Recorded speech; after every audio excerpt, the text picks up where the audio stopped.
আসসালামু আলাইকুম প্রিয় দর্শক, সবাইকে স্বাগতম জানাচ্ছি আমার আজকের পর্বে। আজ আবারও হাজির হয়ে গেলাম আপনাদের মাঝে ভীষণ মজার একটি নাস্তার রেসিপি নিয়ে। ময়দা আর আলু দিয়ে যে কেউ চাইলে ঝটপট তৈরি করে নিতে পারবেন এই মজাদার নাস্তার রেসিপিটি। তৈরি করা খুবই সহজ আর খেতেও হয় দুর্দান্ত স্বাদের। একবার বাসায় তৈরি করে দেখবেন, ছোট থেকে বড় সবাই খুবই পছন্দ করবে। তো চলুন কথা না বাড়িয়ে রেসিপিটি দেখে নেওয়া যাক। এই রেসিপিটি তৈরি করার জন্য প্রথমে আমি একটি মিক্সিং বোলে নিয়ে নিচ্ছি 1.5 কাপ পরিমাণ ময়দা। চাইলে এখানে আপনারা আটাও ব্যবহার করতে পারেন। দিয়ে দিচ্ছি স্বাদ অনুযায়ী লবণ, 1 চা চামচ চিনি আর দিয়ে দিচ্ছি 1.5 টেবিল চামচ রান্নার তেল। এবার সবগুলো উপকরণকে একসাথে খুব ভালো করে মিশিয়ে নিব। একটু সময় নিয়ে ভালো করে মিশিয়ে নিতে হবে, কেননা ময়ানটা যত বেশি ভালো হবে নাস্তাগুলো তত বেশি খাস্তা হবে। ময়দা হাতে নিয়ে মুঠ করলে যখন এরকম দলা পাকিয়ে যাবে তখন বুঝতে হবে ময়দার সাথে তেল ভালো করে মিশে গিয়েছে। এই পর্যায়ে এর মধ্যে অল্প অল্প করে পানি মিশিয়ে সফট একটি ডো তৈরি করে নিব। পানিটা একবারে দেওয়া যাবে না, অল্প অল্প করে দিয়েই মিশিয়ে নিতে হবে, কেননা পানি একবারে দিলে ডো পারফেক্ট হবে না।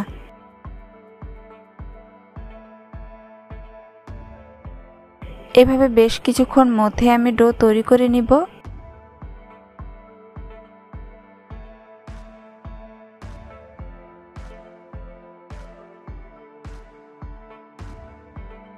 ডো তৈরি করে নিয়েছি।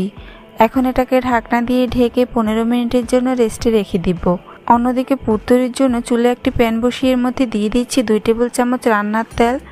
তেল ভালো করে গরম হয়ে আসলে এর মধ্যে দিয়ে দিচ্ছি 1/2 চা চামচ আস্ত জিরা, দিয়ে দিচ্ছি 2টি কাঁচামরিচ কুচি আর দিয়ে দিচ্ছি 1/2 চা চামচ 5 ফোড়ন। এবার এগুলোকে প্রায় 30 সেকেন্ডের মতো ভেজে নিব। এবার এর মধ্যে দিয়ে দিচ্ছি 1/4 কাপ পেঁয়াজ কুচি। এবার এই পেঁয়াজটাকে অনবরত নেড়েচেড়ে ভেজে নিব। পেঁয়াজের কালার চেঞ্জ হয়ে নরম না হওয়া পর্যন্ত এগুলোকে ভেজে নিতে হবে। পেঁয়াজের কালার চেঞ্জ হয়ে এসেছে। এখন আমি এর মধ্যে মশলাগুলো অ্যাড করে নিব। প্রথমেই দিয়ে দিচ্ছি স্বাদ অনুযায়ী লবণ, এরপর দিয়ে দিব 1/4 চা চামচ হলুদের গুঁড়া আর দিয়ে দিচ্ছি 1 প্যাকেট ম্যাগি মশলা। এখানে ম্যাগি মশলা ব্যবহার করার কারণে অন্য কোনো মশলার ব্যবহার করার প্রয়োজনই পড়বে না, কেননা এটাতেই পুরো অনেক বেশি টেস্টি হবে। এবার এই মশলাগুলো পেঁয়াজের সাথে 1 মিনিটের মতো নেড়েচেড়ে ভেজে নিব। ভাজা হয়ে গিয়েছে। এখন আমি এর মধ্যে দিয়ে দেব 2টি মিডিয়াম সাইজের ম্যাশ করা সিদ্ধ আলু। তারপর আলুগুলোকে প্রায় 4 থেকে 5 মিনিটের মতো অনবরত নেড়েচেড়ে ভেজে নিব। খুব ভালো করে ভেজে নিতে হবে।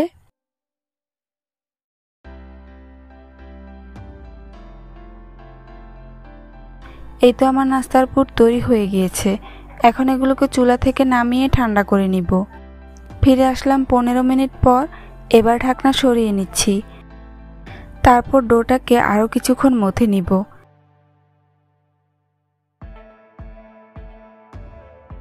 এখন এই ডোটাকে আমি সমান 3 ভাগে ভাগ করে নিব। যেহেতু আমি এখানে 3টি নাস্তা তৈরি করব, তাই ডোটাকে 3 ভাগ করে নিচ্ছি। এবার এর থেকে একটি লেচি নিয়ে এভাবে গোল বল তৈরি করে নিব।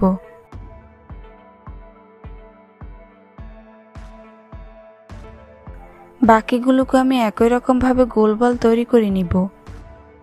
তারপর একটি শক্ত বোর্ডের ওপর সামান্য ময়দা ছিটিয়ে নিচ্ছি। এখন এই ময়দার ওপর ডোটিকে নিয়ে ভালো করে সেট করে নিব। এবার রুটি বেলে নিব। এই রুটিটাকে একটু বড় সাইজের পাতলা করে বেলে নিতে হবে।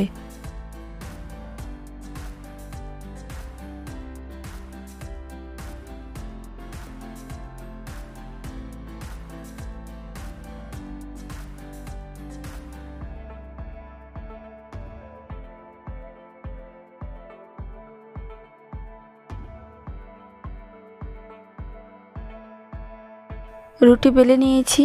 আপনারা দেখে নিশ্চয়ই বুঝতে পারছেন রুটিটা ঠিক কেমন হবে। এখন আমি একটি ছুরি দিয়ে প্রথমে রুটির 2 পাশ থেকে এভাবে কেটে নিচ্ছি।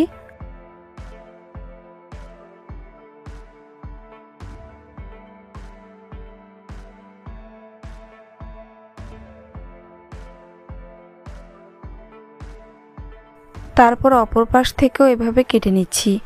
এটা কিভাবে কাটবেন সেটা অবশ্য বলে বোঝানোর কিছুই নেই, আপনারা একটু লক্ষ্য করলেই বুঝতে পারবেন। এবার এই রুটির মাঝে আমি তৈরি করে রাখা আলুর পুর এভাবে ছড়িয়ে দিচ্ছি। একবারে চেপে চেপে দেওয়া যাবে না, একটু ছড়িয়ে ছিটিয়ে দিতে হবে। পুর দেওয়া হয়ে গিয়েছে। এখন আমি রুটির এক পাশ থেকে এভাবে ফোল্ড করে নিচ্ছি। কাজটা আমি কিভাবে করছি আপনারা একটু লক্ষ্য করলেই বুঝতে পারবেন, বলে বোঝানোর কিছুই নেই।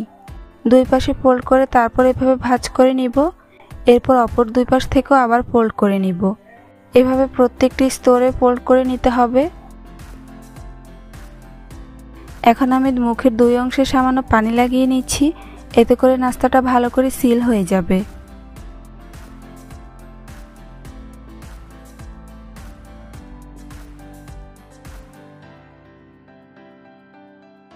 দেখুন খুব সহজে একটি নাস্তা তৈরি করে নিয়েছি।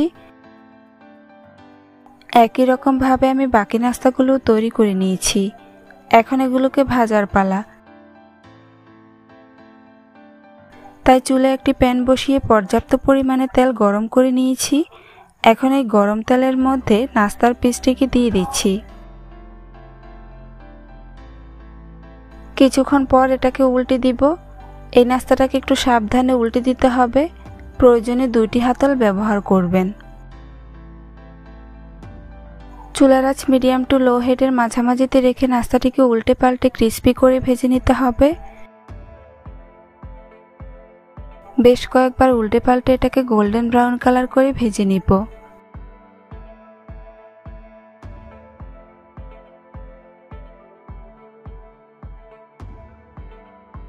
ভাজা হয়ে গিয়েছে, এখন এটাকে তেল ঝরিয়ে উঠিয়ে নিব।